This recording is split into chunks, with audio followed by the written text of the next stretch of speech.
சாம்பிராணி புகை போடுங்க. Simple matter.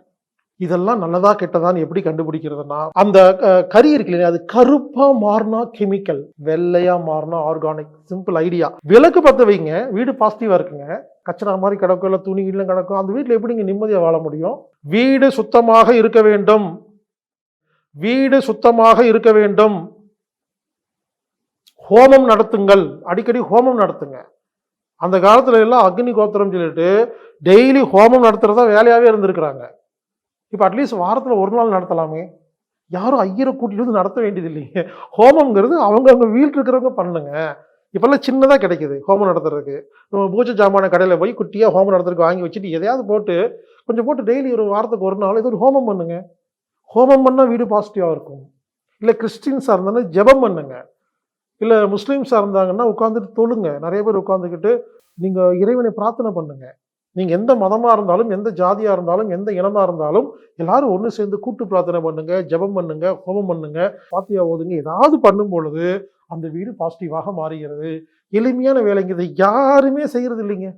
நல்லா சுக்கியில் ஆர்டர் போட வேண்டியது, சாப்பிட வேண்டியது, டிவி பார்க்க வேண்டியது, செல்போனை நோண்ட வேண்டியது, படுத்து தூங்க வேண்டியது. நோய் வருமா வராதா? சாணி இருக்கு இல்லையா, சாணி வாங்கிட்டு வந்து வீட்டில் எல்லாம் முழு தொளிச்சு விடுங்க. சாணிங்கிறது மலம் இல்லைங்க, மனித மலம் தாங்க துர்நாற்றம் முடிக்கும். மனித மலம் தான் கெட்டது. மாடை ஏன் உயர்வாக நினைக்கிறாங்கன்னா, மாட்டுச்சாணி கிருமி நாசினிங்க. மாட்டுச்சாணி வாங்கிட்டு வீடெல்லாம் அங்கங்கே தெளிச்சு விடுங்க, தேய்ச்சி விடுங்க, பாசிட்டிவாக இருக்குது வீடு. கோமியங்க யோசிச்சு பாருங்க. ஆச்சாரம் அபஸ்டாரம் அப்படின்னு பேசுகிற ஐயர்கள்லாம் பார்த்தீங்கன்னா கோமியத்தை மட்டும் கையில் எடுத்து தொளிக்கிறாங்க, எல்லாம் பண்ணுறாங்களா இல்லைங்களா? யோசிச்சு பாருங்க. சின்ன சின்ன விஷயத்தெல்லாம் ரொம்ப கேர்ஃபுல்லாக இருக்கிற ஒருத்தாங்க மாட்டுடைய யூரின் எடுத்துகிட்டு கையில் போட்டு தூக்கி வீசிட்டு பண்ணுறாங்கன்னா அதோட தன்மை எவ்வளோ அருமையாக இருக்கும். கோமியம் வாங்கி வீட்டில் தொழிங்க, சாண்டிங் பண்ணுங்க.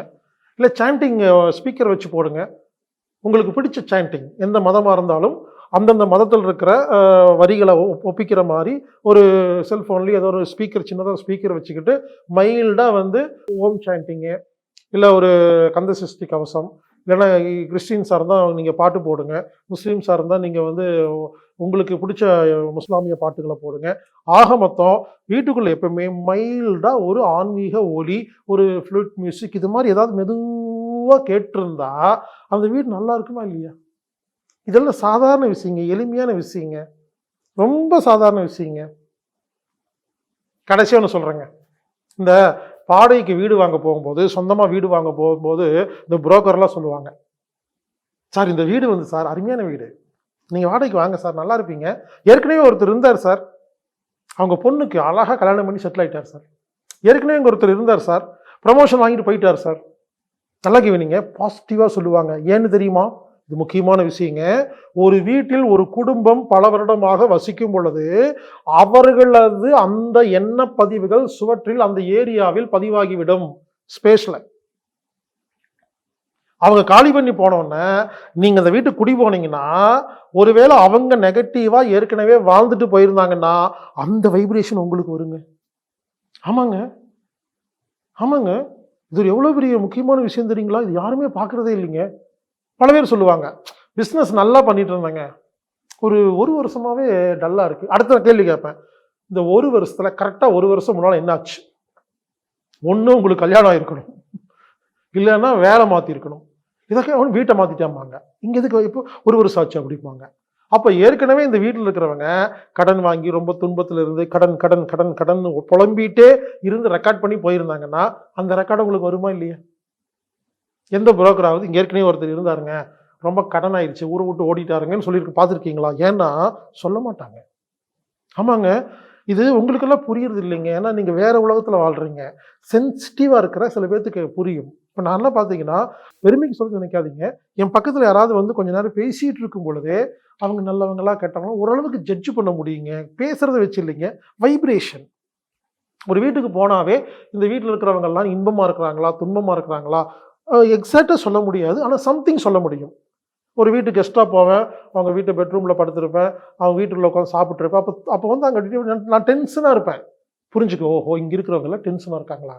சில வீட்டுக்கு போனால் அப்படியே ஹாப்பியாக இருக்கும், படுத்து அப்படியே தூங்கலாமான்னு தோணும். அப்படியே சவால் கை வச்சு அப்படியே படுத்து தூங்கிடுவேன். ஏன்னா அவங்க நிம்மதியாக இருந்திருக்காங்க. புரிந்து கொள்ளுங்கள். அப்போது உங்கள் வீடு வாஸ்து பழைய ரெக்கார்டு கூட காரணமாக இருக்கலாம். எனவே வாடகை வீட்டுக்கு போகிறதா இருந்தால் நான் சொல்கிற மாதிரி செய்யுங்களேன், புதுசாக கட்டின வீட்டுக்கு போங்க. அப்போ என்ன ஆகுன்னா உங்களுடைய ரெக்கார்ட் மட்டும்தான் அங்கே இருக்கும். ஒருவேளை பழைய வாடகை வீட்டுக்கு போனால் கூட ஹோமம் பண்ணுங்க, விளக்கு பற்ற வைங்க, இதெல்லாம் பண்ணி பாசிட்டிவ் வைப்ரேஷனை சாண்டிங் எல்லாம் பண்ணி அந்த வீட்டோட வைப்ரேஷனை மாற்றத்தான் நீங்கள் உடம்பு ஆரோக்கியமாக இருக்கும், மனம் நிம்மதியாக இருக்கும், புத்தியில் தெளிவு இருக்கும், நீங்கள் நிம்மதியாக வாழ முடியும், பிஸ்னஸ் ஒழுங்காக செய்ய முடியும். புரிந்து கொள்ளுங்கள், இதுவும் நமக்கு முக்கியமே. எனவே வாஸ்து என்பது சாதாரண விஷயம் அல்ல, அதையும் கொஞ்சம் கவனியுங்கள். இப்போ பாருங்க, இப்போ நான் சொன்னது மட்டுமே நீங்கள் கவனிச்சாவே நீங்கள் பாதி வாஸ்து தெரிஞ்சுக்கிட்டீங்க, அவ்வளோதாங்க. இந்த மாதிரி சயின்டிஃபிக்காக நான் சொல்லும் பொழுது உங்களுக்கு புரியுங்க. காத்திருங்கள், விரைவில் வாஸ்து சம்பந்தமாக மட்டுமே ஒரு 10 நாள் வகுப்பு நடத்தலாம்னு நினச்சிட்டு இருக்கிறேங்க. டைம் இல்லை, முயற்சி பண்ணுறேன். வெறும் வாஸ்து மட்டுமே பேசுறதுக்கு ஒரு வகுப்பு நடத்தலான் இருக்கேங்க. இப்போதைக்கு இந்த விஷயத்தை நீங்கள் தெரிஞ்சுக்கிட்டு இப்போ நான் சொன்ன விஷயத்தை சரி பண்ணுங்க. கிழக்கு பக்கம் ஓப்பனாக இருக்க வேண்டும், உச்சம் இருந்தால் நீச்சம் இருக்க வேண்டும், கெட்ட காற்று வெளியே போகிறக்கு ஏர் வென்டிலேஷன் கேப் இருக்க வேண்டும், ஃப்ளோரிங் கண்டிப்பாக கிரானைட் மார்பிள் டைல்ஸ் இருக்கவே கூடாது, மேலே மொட்டை மாடியில் வெதரிங் கோர்ஸ் போட்டிருக்கணும், மொட்டை மாடியில் வெள்ளை பெயிண்ட் அடிச்சிருக்கணும், சாம்பிராணி பற்ற வைக்கணும், விளக்கு பற்ற வைக்கணும், க்ளீனாக வச்சுக்கணும், ஹோமம் பண்ணணும், ஜெபம் பண்ணணும், தொழுகணும், சாணி போடணும், கோமியம் போடணும், ஸ்பீக்கர் வச்சு ஸ்டாண்டிங் ஒளிபரப்பணும். பழைய ரெக்கார்ட்ஸ் இருக்கிற வீடாக இருந்ததுன்னா பழைய ரெக்கார்ட்ஸை நீக்கிட்டு புதிய ரெக்கார்டை உருவாக்குறதுக்கான எல்லா வேலையும் பண்ணணும். எனவே தயவு செய்து உங்களது மன உளைச்சலுக்கு, ஸ்ட்ரெஸ்ஸுக்கு வாஸ்தும் ஒரு காரணம் என்று சொல்லி அதை பற்றியும் கொஞ்சம் சிந்தியுங்கள். கெட்ட கமர்ஷியலாக இருக்கிற வாஸ்து கிட்ட மாட்டிக்காதீங்க. எனக்கு தெரிஞ்சு எங்கெங்கேயோ போய் வாஸ்து கீஸ்ன்னு சொல்லி சுற்றிட்டு பல ஆயிரம் ரூபாய் செலவு பண்ணுறதுக்கு உங்களுக்கு எளிமையான யோசனை சொல்கிறேன். வாந்தை மாலன் என்பவர் ஒரு 5 புக்கு எழுதியிருக்காருங்க. இந்த 5 புத்தகத்தை நான் உங்களுக்கு ரெக்கமெண்ட் செய்கிறேன். நீங்கள் ஆயிரக்கணக்காக பணம் செலவு பண்ணுறதுக்கு இந்த 5 புக்கு வாங்கி வீட்டில் உட்காந்து படித்தா போதுங்க. ஆனால் யாருக்குமே எந்த ஒரு பொறுமையும் இல்லைங்க. நிறைய பேர் ஃபோன் பண்ணுவாங்க, ஒரு கேள்வி கேட்பாங்க, ஒரு மணி நேரம் வீடியோ இருக்குது அனுப்புகிறேன் பாருங்கண்ணே. சார் பார்க்கல, டைம் இல்லை சார், சொல்லுங்கள் சார் அப்படின்னா நான் உட்காந்து 1 மணி நேரம் சொல்லிகிட்டே இருக்கணும். நீங்கள் கேட்பீங்க, ஒரு வீடியோ கொடுத்தா பார்க்க மாட்டீங்களா? புரிஞ்சுக்குங்க, கொஞ்சம் மெனக்கெடணுங்க. யாருமே கொஞ்சம் கூட மெனக்கெடுறது இல்லைங்க. அப்படியே சொகுசாக இருக்கிறனால தான் எது கற்றுக்க முடியலைங்க.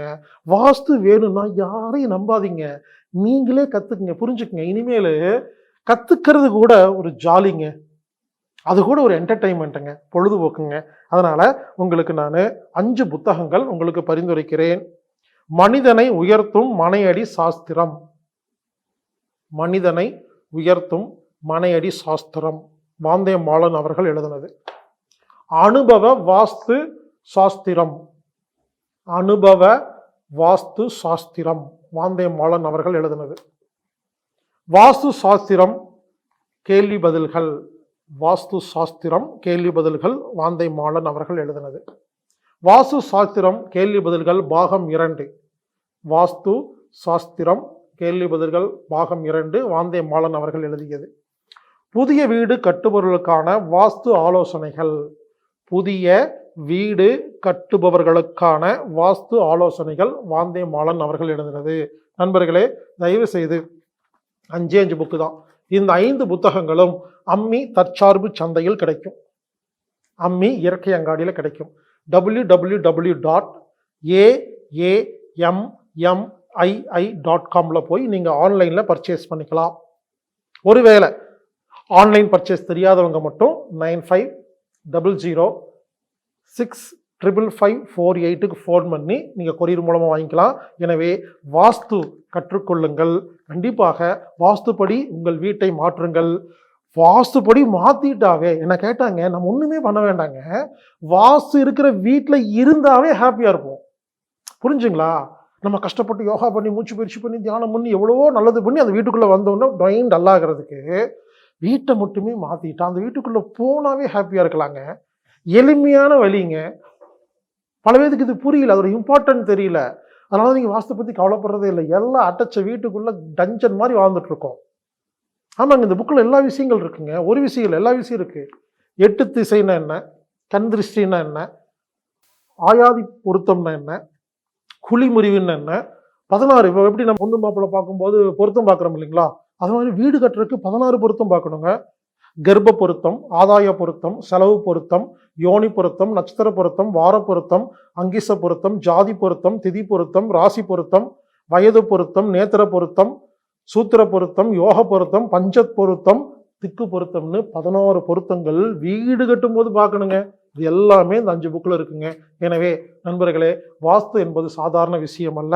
நமது ஆரோக்கியத்திற்கு, மன நிம்மதிக்கு, புத்தியில் தெளிவடைக்கு, ஆன்மாவை சுத்தம் செய்வதற்கும் வாஸ்து உதவி செய்கிறது. எனவே வாஸ்துப்படி வாழுங்கள், வசதியாக, ஹாப்பியாக, ஜாலியாக வாழுங்கள்.